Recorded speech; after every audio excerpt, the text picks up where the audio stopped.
भारत माता की, भारत माता की, छत्रपती शिवाजी महाराज की, धर्मवीर छत्रपती संभाजी महाराज की, भारतरत्न डॉक्टर बाबासाहेब आंबेडकरांचा, हिंदवी स्वराज्याचे सरसंस्थापक छत्रपती शिवरायांच्या चरणी मानाचा मुजरा करतो। भारतीय राज्यघटनेचे शिल्पकार भारतरत्न डॉक्टर बाबासाहेब आंबेडकर यांना मानवंदना अर्पित करतो आणि ज्यांच्या भूमीवर आपण सगळे आलो आहोत ते स्वामी समर्थ, जे नेहमी आपल्या पाठीशी उभे असतात, त्यांनाही नमन करतो, त्यांचा आशीर्वाद घेतो आणि आजच्या या अतिशय भव्य अशा सभेमध्ये मंचावर उपस्थित आपल्या जिल्ह्याचे पालकमंत्री आणि राज्याचे ग्रामविकास मंत्री जयकुमार भाऊ गोरेजी, आपले लोकप्रिय आणि ज्यांचा उल्लेख कार्यसम्राट आमदार म्हणून करता येईल असे सचिन कल्याण शेट्टी,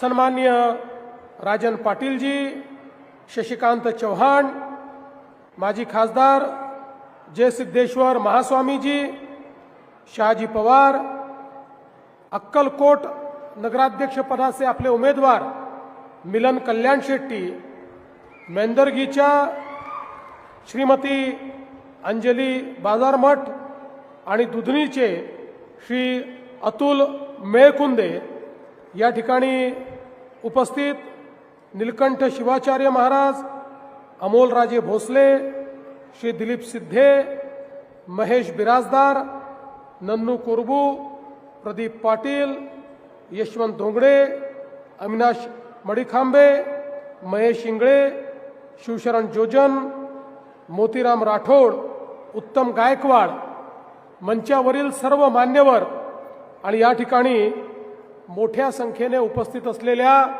माझ्या लाडक्या बहिणींनो आणि तितक्याच लाडक्या भावांनो, आज मला अतिशय आनंद आहे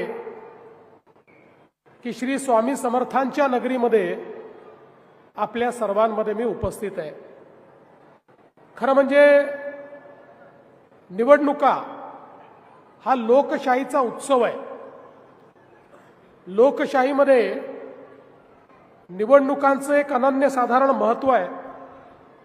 आपल्या संविधानाने ज्यावेळी आपल्याला लोकशाही दिली त्यावेळी भारतरत्न डॉक्टर बाबासाहेब आंबेडकरांनी या लोकशाहीच्या माध्यमातून प्रत्येक व्यक्तीला एका मताचा अधिकार दिला।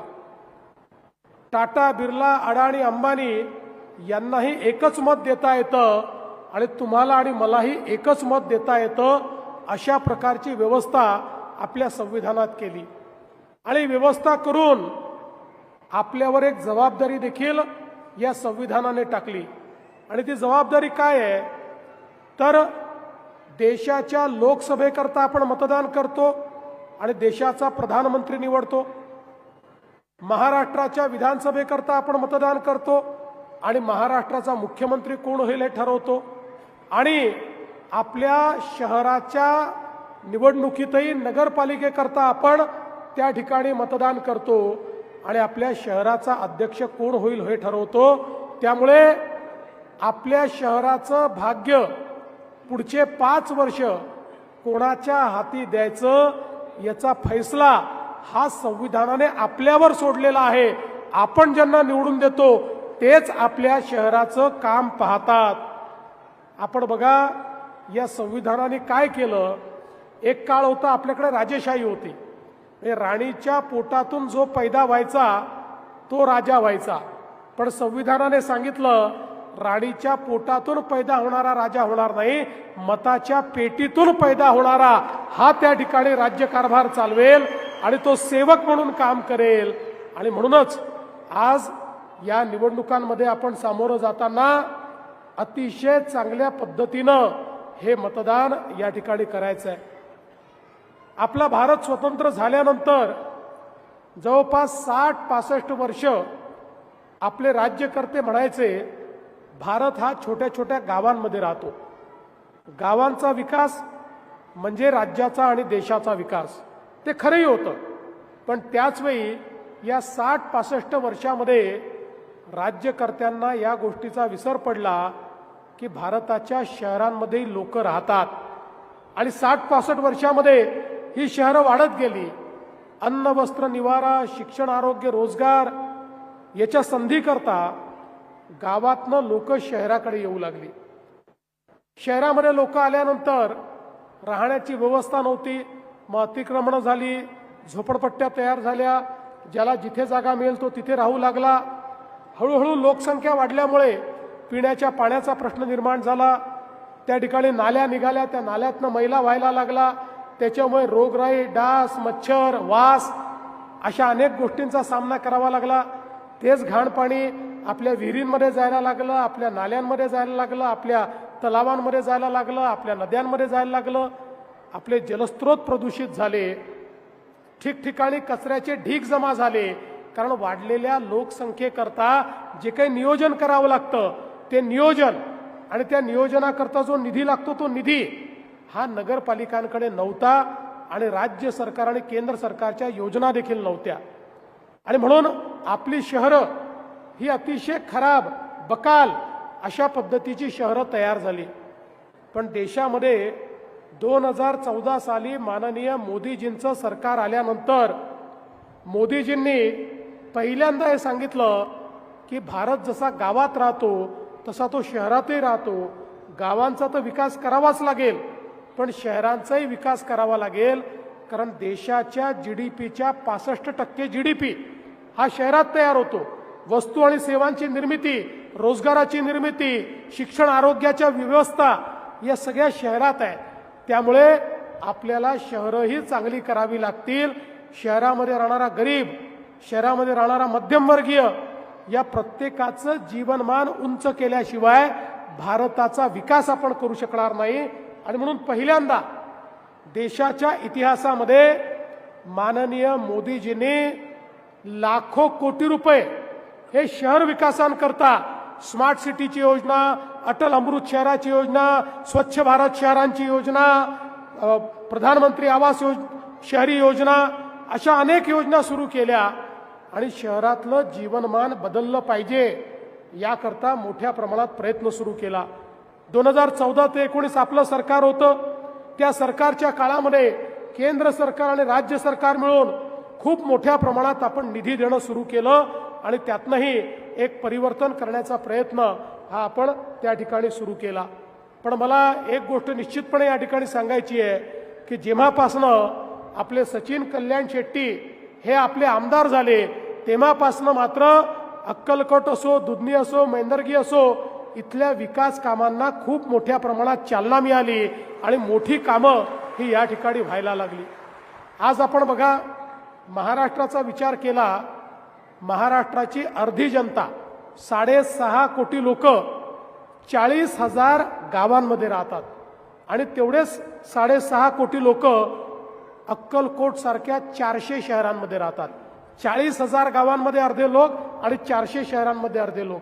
या 400 शहरांमध्ये राहणाऱ्या लोकांच्या जीवनामध्ये आपल्याला परिवर्तन घडवायचं आहे. आणि म्हणूनच आपल्या सरकारने नुकताच 2 महिन्यापूर्वी एक चांगला निर्णय केला. कारण आमच्या लक्षात आलं प्रधानमंत्री आवास योजनेत मोदीजींनी शहरामध्ये राहणाऱ्या बेघरांकरता, कच्च्या घरात राहणाऱ्या, झोपडपट्टीत राहणाऱ्या प्रत्येकाला त्या ठिकाणी घर मिळालं पाहिजे म्हणून आपल्याला पैसा दिला. पण लक्षात आलं हा पैसा जरी मिळाला तरी लोकांना घर मिळत नाही. याचं कारण त्या ठिकाणी लोक अतिक्रमण करून बसले आहेत आणि त्यांच्या मालकीची जमीन नसल्यामुळे जमिनीचा पट्टा त्यांच्याकडे नाही म्हणून त्यांना घर मिळत नाही. मग आपण निर्णय केला आणि 2 महिन्यापूर्वी राज्य सरकारने एक निर्णय घेतलाय, सगळ्या प्रकारची रहिवासी अतिक्रमणं ही आता आपण पूर्णपणे मंजूर करणार आहोत आणि त्यांना त्यांच्या मालकीचा पट्टा हा आपण देणार आहोत नियमित करून. आणि ती नियमित झाल्यानंतर आपल्या नगरपालिकेच्या माध्यमातून 2.5 लाख रुपये घर बांधण्याकरता देखील त्यांना देणार आहोत.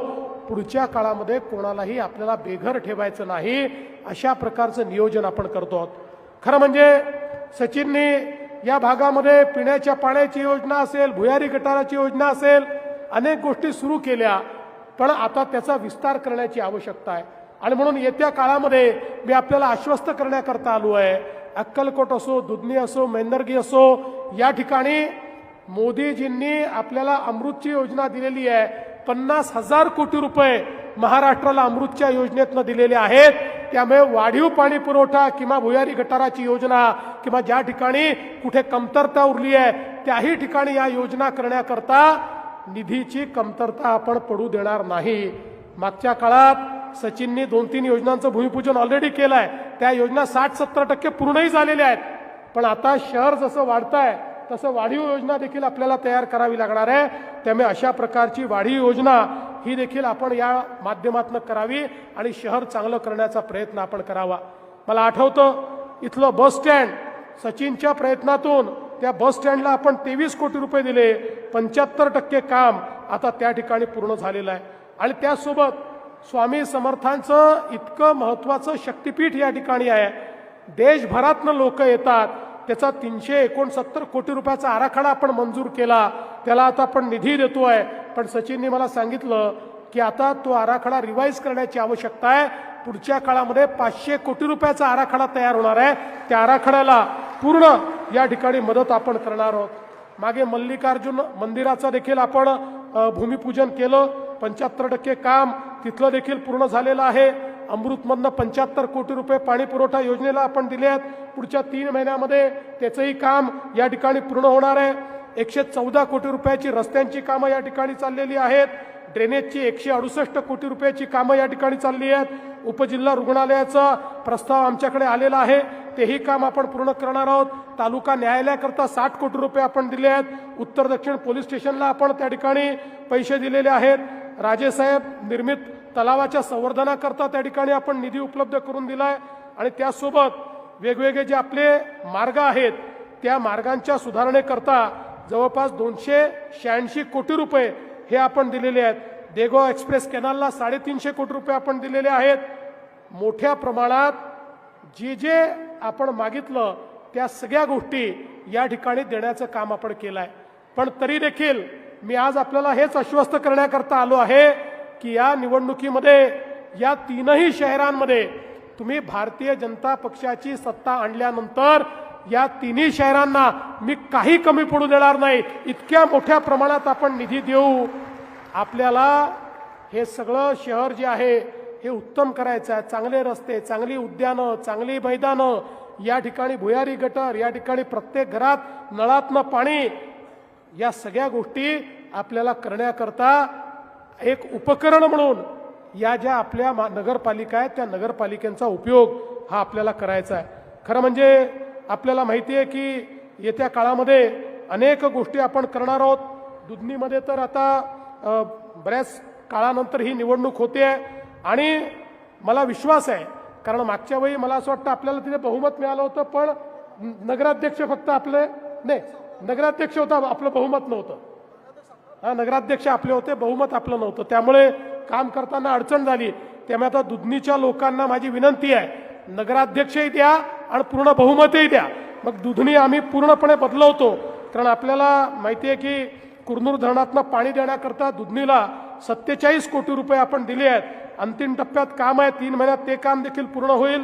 उडान पुलाकरता देखील केंद्र सरकारच्या माध्यमातून 100 कोटी दिले आहेत. रेल्वे स्टेशन करता 50 कोटी. असे अनेक म्हणजे मी सगळं सांगत बसलो तर भरपूर वेळ या ठिकाणी जाईल.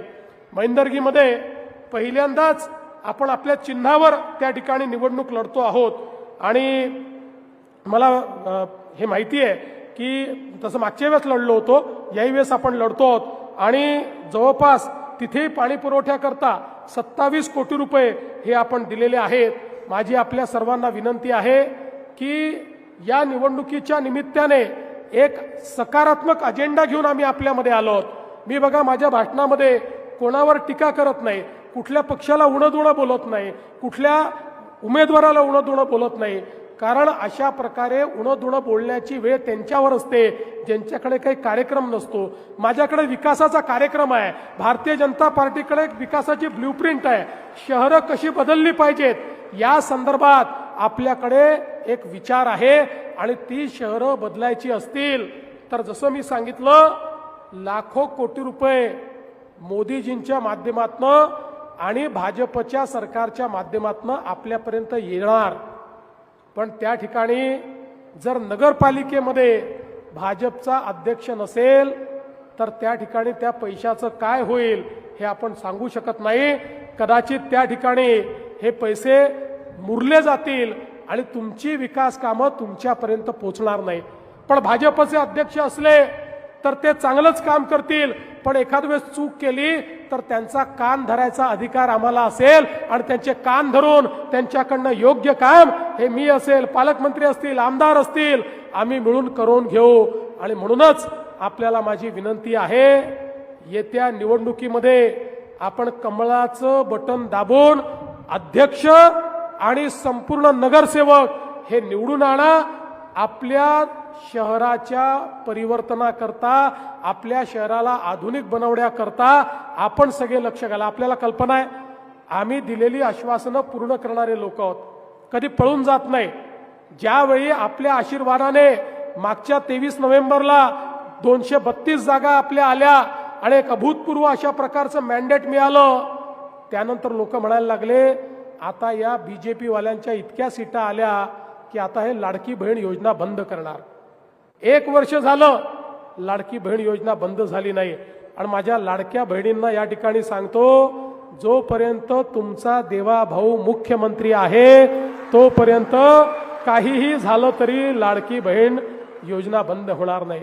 पण त्याच वेळी मी मिलन कल्याण शेट्टी, अंजली ताई आणि अतुल भाऊ तुमच्यावर एक जबाबदारी या ठिकाणी टाकतोय की आता आमच्या लाडक्या बहिणींना केवळ लाडकी बहीण ठेवायचं नाहीये, आमच्या लाडक्या बहिणींना लखपती दीदी आता आपल्याला बनवायचं आहे.